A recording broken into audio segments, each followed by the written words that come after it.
The impression that's been fostered by some people is that this was sort of the Keystone Cops. Makes you mad. Very. We doggedly followed up on every lead we had, and literally there was no stone left unturned. You'll see crucial case documents that have never before been made public. And for the first time, you'll hear two investigators talk about what happened inside the investigation. Why now? What do you want people to know? I got nightmares in my head, I fear. Thoughts build up until I can't feel. My mind fills up into a creature, and it haunts me somewhere much deeper.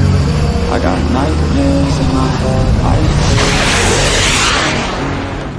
fear. I still believe that Dateline's Who Killed JonBenet, it came out 9 years ago in 2016, remains the best documentary ever on the Ramsey case, and in large part because two investigators central to the case but often peripheral to the narrative, often overlooked, broke their silence on camera for the first time.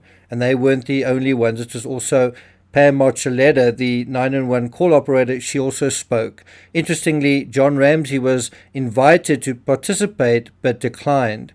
We've already dealt with one of those investigators from Boulder Police Department, Tom Haney. In this episode, we deal with the other, Jane Harmer.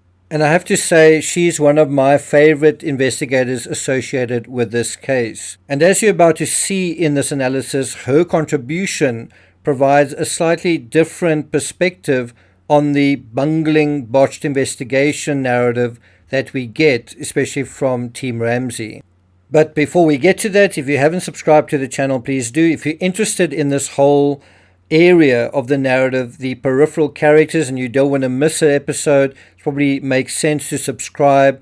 Also, make sure you've hit the notification bell. If you're finding this analysis worthwhile, please show your appreciation by hitting the thanks button, and let's get started. JonBenet's pageant life. Those pageants are a magnet for pedophiles. Yes. Nothing in any of the pageants that JonBenet was in suggesting that someone in particular had become attracted to her or fixated on her. No, nothing. According to NBC, no one was ever convicted of Ramsey's brutal murder, but investigators like Harmer were there to look for answers from the beginning. Harmer has been a detective in Boulder since 1992. Her stark comments in NBC's series helped pass new meaning from a case that's been turned over for nearly 2 decades. Well, that was at the time of writing. We're now approaching 3 decades. Stick with me because we'll be dealing with these stark comments Harmer made on Dateline at the end of this analysis. Now, you may remember Detective Jane Harmer's name came up as a central figure shining a light on the Santa Bear mystery. It was Harmer who said unambiguously that she had seen Patsy and Santa Bear in a pageant video, something that shook Patsy, something that seemed to shake her lawyer as well. When you pay attention, Harmer's name comes up at several crucial junctures in the Ramsey investigation, and when it does, her presence seems to restore some common sense to the situation. Harmer's evidence at this deposition was crucial in exposing the Santa Bear mystery as what it was, a hoax, as one of many wild goose chases, as a distraction.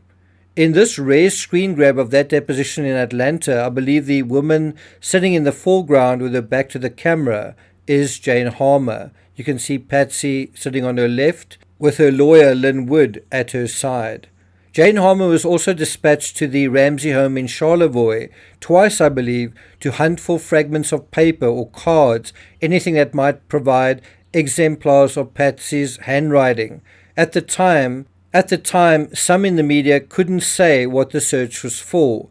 Look at this article from CNN, March 1997. Boulder police investigating the death of JonBenet Ramsey have returned from carrying out a search warrant on the Ramsey summer home in Charlevoix, Michigan. According to Boulder police spokeswoman Leslie Ahome, Ahome would not discuss what materials were sought by police. Well, was it really rocket science? Charlevoix District Attorney Mary Beth Kerr told CNN that Boulder Police Detective Jane Harmer spent an hour Thursday morning searching the house. So here you've got Jane Harmer, boots on the ground, doing the hard yards, sniffing around this Charlevoix home trying to find evidence. It was the second search of the home. The first was in January. What do you think they were looking for? Kerr, who said she helped prepare a 20-page affidavit supporting the search warrant, would not disclose what was taken from the home. She did say that since it was the second search, police had to show they were looking for new information in order to obtain the warrant. Here's the interesting part. The Denver Post reported Saturday that police were searching for unrehearsed writing samples. And what this really means is when they were trying to gauge Patsy's handwriting, bear in mind that is in a sense rehearsed. She knows people are going to compare her handwriting to the ransom note. She knows that she's kind of under the cosh, she's in the spotlight, and so they're looking for something that is spontaneous, that was written just genuinely by Patsy outside of this whole situation. And what was happening is they were still trying to determine in March whether JonBenet's mother wrote a ransom note that demanded $118,000 in exchange for her 6-year-old daughter. So at this time, the authorities were still dubious about the authenticity of the ransom note, and their central suspect, I guess, was Patsy, and they weren't able to exclude her as the writer. Now, the Denver Post were a lot more certain what these searches were for. They go on to write, looking for additional samples of Patsy Ramsey's writing, Boulder police returned to Charlevoix, Michigan this week. They were searching for evidence to determine if she wrote the ransom note left in the murder of her daughter, JonBenet Ramsey. Police combed the summer home of John and Patsy Ramsey for at least the second time. Police were looking for unrehearsed writing samples. Investigators would like examples of Patsy Ramsey's writing before the murder. This is also interesting. Medication that Patsy Ramsey has been taking has altered the handwriting sample she has voluntarily provided to police since her daughter's slaying, authorities said. Now, I do think something that's interesting is if they were taking samples of Patsy's writing, what were those samples different from each other? The other thing that I think is interesting is, wow, do they have to go all the way to this house in Charlevoix because they can't find any samples of writing in the Ramsey home? And the housekeeper would tell us that Patsy was someone who wrote a great deal, that Patsy was someone who often left post-its lying around. We also know that Patsy, a journalism major, often wrote newsletters to her family, and so she was a writer. When Patsy performed in pageants, she also often performed little dramas, such as, I think her favorite was The Prime of Miss Jean Brodie. Now, have a look at this image. This could be Detective Jane Harmer sitting discreetly in a police cruiser outside the Ramsey home in the early days of the investigation.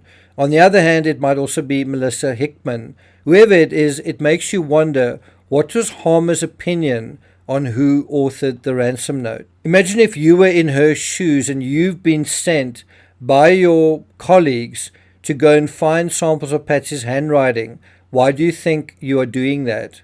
Why do you think it's your job, your task, to find these unrehearsed samples of handwriting? And when you do find them, do you think Jane Harmer herself may have looked at the ransom note independently and formed an opinion? If so, what do you think that opinion was? At the time of Harmer's second visit to Charlevoix, Patsy had already submitted her third handwriting sample, but not yet with her left hand. According to CNN, this is from March 1997, police said last Thursday that they had obtained a third writing sample from Patricia Ramsey since earlier samples were unusable because of medication she was taking soon after her daughter's death. Meanwhile, Saturday's Boulder Daily Camera quoted sources saying that the practice ransom note found in the Ramsey's home has characteristics of female handwriting. Handwriting experts have concluded that John Ramsey, who found his daughter's body, did not write the ransom note, but analysis has been inconclusive on 3 samples submitted by his wife, according to published reports. It was also Jane Harmer who was sent to find out whether a woman in Tucson, Arizona, was John Ramsey's mistress.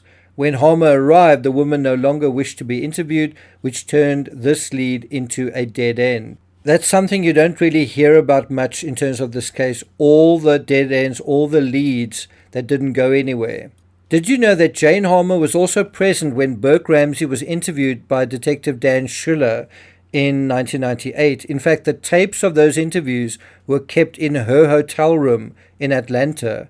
Frustratingly, Jane Harmer was required by protocols not to observe these interviews. According to an excerpt from Perfect Murder, Perfect Town by Lawrence Schiller, each day the videotapes from that day's interviews of Burke Ramsey were taken to Jane Harmer's hotel room in Atlanta. In keeping with Hunter's agreement that the police would not be involved, Harmer wasn't allowed to observe.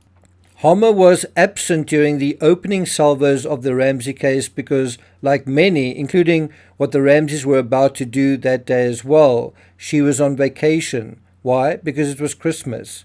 This is also an excerpt from Perfect Murder, Perfect Town. That morning, Detective Jane Harmer, who had attended a seminar taught by the FBI's Child Abduction Serial Killer Unit, was also on vacation. So it was left to Sergeant Whitson to find a copy of the Bureau's manual on procedures to follow in a kidnapping case, but he had no idea where Jane Harmer kept it. We see that Harmer was perfectly positioned in terms of her training in order to understand what constituted a genuine kidnapping and what didn't. We also know that Harmer was aware early on of concerns that John's son might be falsely implicated in his stepsister's death. It's also interesting that she was one of the first officers to be told by Fleet White that JonBenet's killer might have attended her pageants, and that's an area she definitely went into to find out whether there was any truth to that. Here's another excerpt from Perfect Murder, Perfect Town. Fleet White suggested that perhaps some beauty pageant mothers might have resented the Ramseys. Now, what's quite interesting with that is that Patsy would later suggest that one of those mothers could have been Priscilla. Anyway, we'll get to her later. A few hours later, Arndt and Detective Jane Harmer met with Fleet White again, this time with John Fernie in Fernie's office. The Ramseys' friends were worried that John Andrew was a suspect, and they wanted everything possible to be done to clear his name promptly. An hour later, the Whites and the Fernies left for the Denver airport. When Arndt returned to the headquarters, she told Ella about a conversation. In any event, ultimately, they did try to preserve John Andrews and Melinda's presumption of innocence. This is another area that I think is not really appreciated very much. John Andrew deserves to be regarded as innocent, and Melinda as well. And even today, rumors persist in terms of this. These are in spite of Jane Harmer's efforts to for the truth to be told and the truth to be observed. And I must say, people who continue to spread these rumors, in terms of John Andrew especially, it really isn't very helpful. In February 1997, Harmer was trying to repair the frayed relationship between the Whites and the DA's office. And according to Lawrence Schiller, she was doing that with Steve Thomas by her side. And it is regrettable that Fleet White has sort of fallen out of this whole narrative because he was such a material witness. The Whites actually saw the Ramseys that night, Christmas night, and they saw them the next morning, and Fleet White actually went into the basement. Fleet White even saw JonBenet in the basement as well. In any event, as a result of these overtures from the Boulder PD, the Whites, especially Priscilla White, warmed to the female detective. Schiller sketches the following scene, where the detectives speak to the couple, I think in their lounge, possibly in their kitchen, and then when the detectives leave, Priscilla White gives Jane Harmer a hug. Thomas reaches for Fleet White's hand, and this is really the end of the Whites' contribution, really, to the Ramsey case in a meaningful sense. According to NBC, Harmer spoke to Dateline NBC correspondent Josh Mankiewicz in her first ever television interview, which aired Friday, September 9th, 2016, as a part of the Dateline NBC Who Killed JonBenet. Harmer stated, "I think that the grand jurors heard the evidence and came up with that conclusion, and I would agree with their conclusion." It's this moment at 1 hour, 20 minutes and 32 seconds in the 1 hour, 25-minute documentary. The named parties? John and Patsy Ramsey. It literally took everything that I had to keep that a secret. You do know what she's talking about, don't you? She's saying the grand jury heard the evidence, and she obviously knows that what the evidence was as well, and she says she agreed with their conclusion. Reading between the lines, it sounds like she agreed with the 4 indictments they voted on. If that's the case, what do you think Jane Harmer ultimately thought about this idea of Patsy's handwriting?